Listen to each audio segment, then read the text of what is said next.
നമ്മളിപ്പോൾ വഴി കൂടെ പോകുന്ന ഒരാളെ കാണുകയാണെങ്കിൽ പോലും ഞാൻ നോർമലി എല്ലാവരോടും വളരെ പോസിറ്റീവായിട്ട് ഇടപെടുന്ന ഒരാളാണ്. കണ്ടാലും വിഷമമാണല്ലോ എന്ന് കരുതി എന്നെ ഒരാൾ ഉപദ്രവിക്കാൻ വന്നാലും ചേട്ടാ അത് വേണോ എന്ന് ചോദിക്കുന്ന ഒരു ടൈപ്പാണ്. ഞാൻ ജീവിതത്തിൽ ഏറ്റവും കൂടുതൽ ദ്രോഹിച്ച ആളായിരിക്കുന്നത്. ഏറ്റവും കൂടുതൽ വേദനിപ്പിച്ചിട്ടുണ്ട്.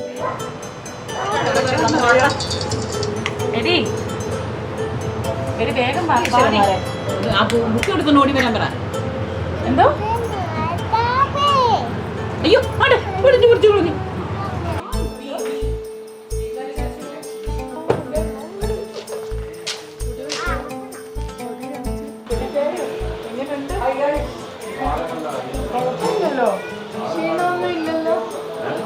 ഞാൻ ഫസ്റ്റ് ഇയറും പുള്ളി തേർഡ് ഇയറും. അപ്പം ഞാൻ ഫസ്റ്റ് കാണുന്ന പുള്ളിക്ക് ഓർമ്മയില്ല, പക്ഷെ എൻ്റെ ഓർമ്മയിൽ ഫസ്റ്റ് കാണുന്നതെന്ന് വെച്ചാൽ പുള്ളി ന്യൂ ഇയറിന് നിന്ന് 2016 ജാൻ 1 നിന്ന് അവിടെ ഒരു പ്രോഗ്രാം ഉണ്ടായിരുന്നു. അപ്പോൾ അതിന് ഞാൻ പ്രേയർ സോങ്ങിന് വേണ്ടി പോയതാണ്.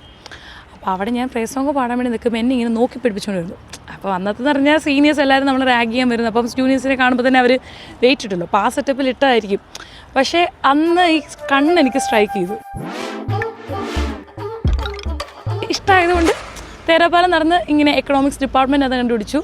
അത് കഴിഞ്ഞ് അതിൽ കൂടെ കുറേ തേരാപ്പാലം നടന്നപ്പോൾ ഒരു പ്രാവശ്യം ആരോ ഇങ്ങനെ പൈസ എന്ന് വിളിക്കുന്നത് കേട്ടു. അപ്പോൾ പൈസയെന്ന് മനസ്സിലായി, അങ്ങനെ പേര് മനസ്സിലായി. I love you.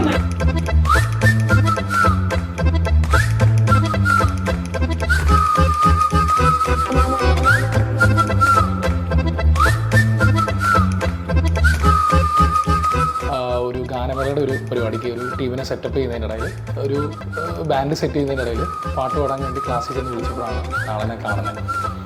പിന്നെ അതിനുശേഷം കുറച്ചാളിങ്ങനെ കണ്ട് അത് കഴിഞ്ഞിട്ട് പതുക്കെ ഇങ്ങനെ ഫ്രണ്ട്സൊക്കെ ആയി. വിരിഞ്ഞ പൂങ്കുരുന്നെ പൊഴിഞ്ഞ തേൻ കുഴമ്പ് വിരുന്നു നീ ഒരുക്കിയോ പെണ്ണാളെ പതുക്കെ നീ നടക്കെ മിഴിക്കിതാ തിളക്കം തിടുക്കമായി മിടിക്കയാണീയുള്ളം. അത് കഴിഞ്ഞ് നമുക്ക് ഇമ്പ്രസ് ചെയ്യിപ്പിക്കണം. അപ്പോൾ അതിനുവേണ്ടി പുള്ളിയുടെ പ്രൊജക്റ്റൊക്കെ ഞാൻ എഴുതി കൊടുത്തത്. എന്നിട്ട് എനിക്ക് അതിനുള്ളൊരു ഡയറി മിൽക്ക് പോലും മേടിച്ച് തരാതെ പുള്ളി നൈസായിട്ട് നാൾ വിട്ടു. നൈസായിട്ട് പറ്റിച്ച് കൊടുത്തില്ല. ഞാൻ ജീവിതത്തിൽ ഒരിക്കലും ഇഷ്ടപ്പെടാൻ പാടില്ല എന്ന് കരുതിയിരുന്ന ആളായിരുന്നു ലിപ്സ. ലിപ്സയുടെ കുറവ് കൊണ്ടോ വേറെ പ്രത്യേകത ഒന്നും ഉണ്ടല്ല, നമുക്ക് ചില ആൾക്കാരോട് അങ്ങനെ തോന്നുമല്ലോ. ആ ഒരു സ്റ്റേജിൽ നിന്നാണ് ഞാൻ എൻ്റെ ജീവിതത്തിൽ ഏറ്റവും കൂടുതൽ സ്നേഹിക്കുന്ന ആളായിട്ട് അവൾ മാറിയിരിക്കുന്നത്.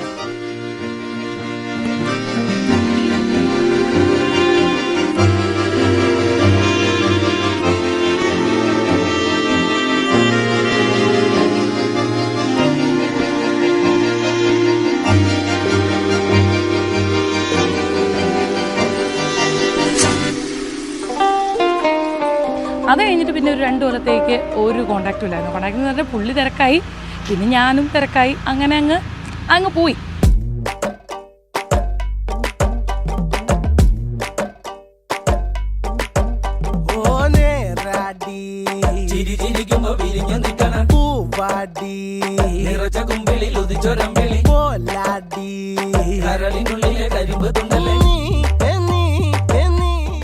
ഞാൻ MSc നോക്കുമ്പോൾ അവിടെ ഇങ്ങനെ ആരെങ്കിലും ഒന്ന് അന്വേഷിക്കാൻ, കോളേജ് അന്വേഷിക്കാൻ വേണ്ടി നോക്കിയപ്പോൾ ഇങ്ങനെ പുള്ളി ട്രിവാൻഡ്രത്ത് വന്നെന്ന് കണ്ടു. അപ്പോൾ അങ്ങനെ വീണ്ടും ഞാൻ കോളേജ് വിളിച്ചു.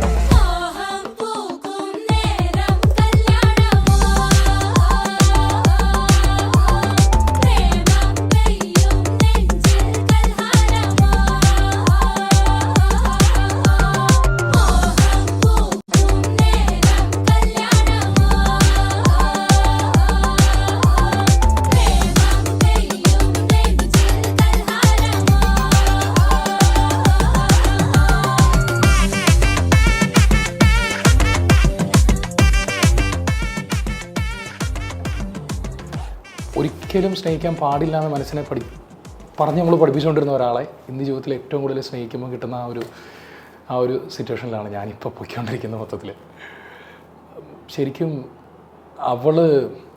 അവളിങ്ങനെ എന്നെ ഇങ്ങനെ പിടിച്ചിങ്ങനെ ചേർത്ത് നിർത്തിയോണ്ടാണ് ഞാൻ അവളെ സ്നേഹിച്ചു തുടങ്ങിയത്. ഹാപ്പിയായിട്ട് എങ്ങനെയെങ്കിലും ഒന്ന് ജീവിച്ചാൽ മതി അവളുടെ കൂടെ, അത്രേ ഉള്ളൂ.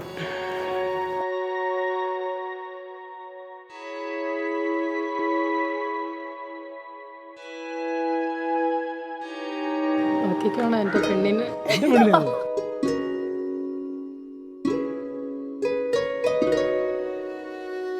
ഞങ്ങൾ കണ്ട് ആദ്യം ജസ്റ്റ് സംസാരിച്ചു കഴിഞ്ഞപ്പോൾ തന്നെ ഞാൻ ചോദിച്ചു ഞങ്ങളുടെ കൂട്ടത്തിൽ പോരുന്നോ എന്ന് ചോദിച്ചു. ഇടയ്ക്ക് വിളിച്ചില്ല, വിളിച്ചോ എന്ന് എന്നോട് ചോദിക്കും, കൊച്ചു വിളിച്ചോ എന്നിട്ട്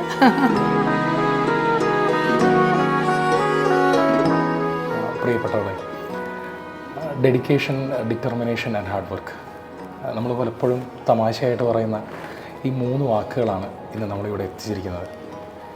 ഇത് എഴുതുമ്പോൾ കഴിഞ്ഞ വർഷങ്ങളും നമ്മൾ കടന്നു വന്ന നിമിഷങ്ങളുമെല്ലാം ഞാൻ ഓർക്കുക. നീ എന്നോട് ഏത് സിറ്റുവേഷനിലായാലും പറയുന്നൊരു ഡയലോഗുണ്ട്, whatever be the situation your woman is with you. എനിക്ക് പിടിച്ചു വയ്ക്കാൻ നിൻ്റെ ഈ ഒരൊറ്റ ഡയലോഗ് മതിയായിരുന്നു. അല്ല, തിരുവനന്തപുരത്തുള്ളതെന്ന് പറഞ്ഞുകൊണ്ടാണ് ഞാൻ വിളിച്ചു ചോദിച്ചു. മറ്റേ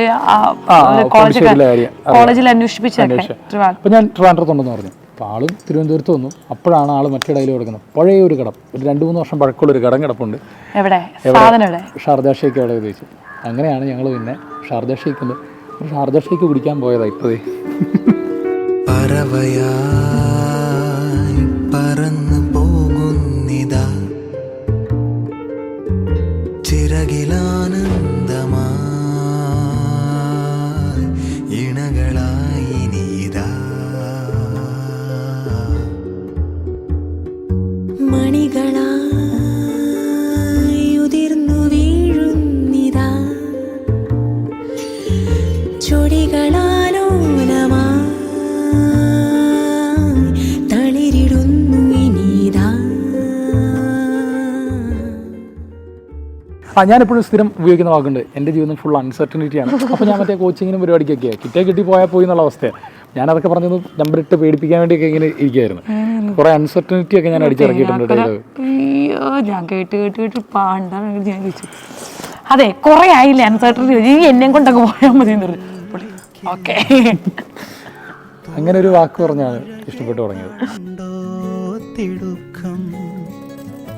ഞാൻ എത്ര ദൂരം താണ്ടി നീ ചക്രവാളം തേടി നീ മേഘ വാതിൽക്ക് നീ താരകേ നോവെന്ന പക്ഷിക്കൊരു നാളെത്തിടാനാമോ നീയാം കാട്ടിലെ കുമ്പത്തെ ആശ്വാസനീടത്തിൽ നീലമുകിൽ മയിൽ നിരകളിലുണരും വീലി കുനുകുനെ പല നിറധനുസായി നീല നിറയണ ചിതറണ പ്രണയം ഓർക്കാതെ എത്തും രാവെട്ടം നീലമുകിൽ മയിലലകളിലുണരും വീലി കുനുകുനെ പല നിറജലമായി നീല നിറയണ ചിതറണ പ്രണയം ഏകാന്തമൊരേ കാന്തപരിഷം.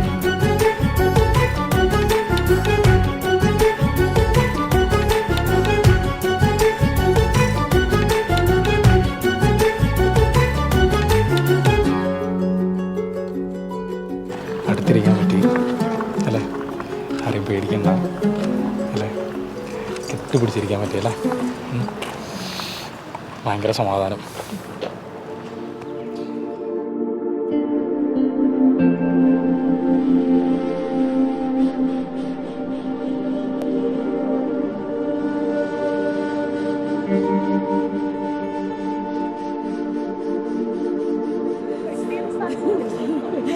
എനിക്ക് ഇത്ര നല്ലൊരു ചേച്ചീനെ തന്നതിന് ഒത്തിരി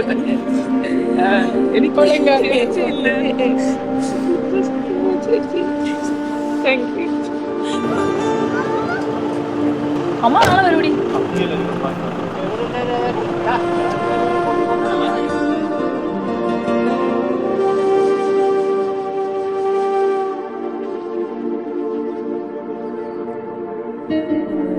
ഞങ്ങൾ ആദ്യം ഞങ്ങൾ ആദ്യം കാണുന്ന ആദ്യത്തെ പിക്ക് ഞങ്ങൾ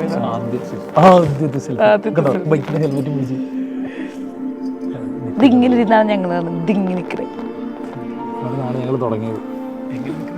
ഇതിങ്ങനെ ഇതിങ്ങനെ ഇതിങ്ങനെ